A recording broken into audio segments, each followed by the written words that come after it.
As you mentioned, when you're stimulating vaginally, the clitoris is like a wishbone and it goes around the vagina. And so you're often stimulating the crura is what we call the legs, I guess, for lack of a better term, of the clitoris. And so you're stimulating that. You're also stimulating the clitoral shaft, which goes deep into the pelvis. The G-spot is an area, is an erogenous zone where it's kind of in the anterior wall of the vagina, about 2 to 3 centimeters in.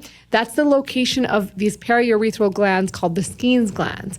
And they are analogous or homologous to the male prostate. So just like some men have prostate play and enjoy pleasure from prostate stimulation, some women enjoy G-spot stimulation. Now, that's not universal, right? Not all men enjoy prostate play and not all women are going to be aroused by G-spot stimulation. And so I think there's a huge variety of ways you can stimulate anyone. It can be man or woman. Some people will have orgasms through just nipple stimulation alone. Some will just hear something or see something and be able to achieve an orgasm. And it's so varied from person to person. And I think that the big take home from this for people listening is like, you have to talk to your partner. And this is the hardest thing. We never learned how to talk about sex.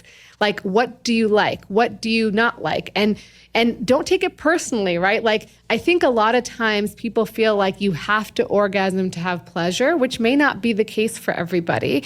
And if it is, how do you prioritize that for your relationship? So I don't know if I got off track there, but that's kind of, I think the take homes for this. And also the vaginal penetration, it's actually usually from cervical stimulation, not necessarily vaginal, because the large density of innervation of the vagina is in the first outer third of the vagina. The deeper 2/3 of the vagina has much less innervation. And yet there is such a thing as cervical orgasm. Mm-hmm. So, and the cervix being further up the vaginal canal, is cervical orgasm specifically the stimulation and the foci of an orgasm that starts in the back of the vagina? Is that?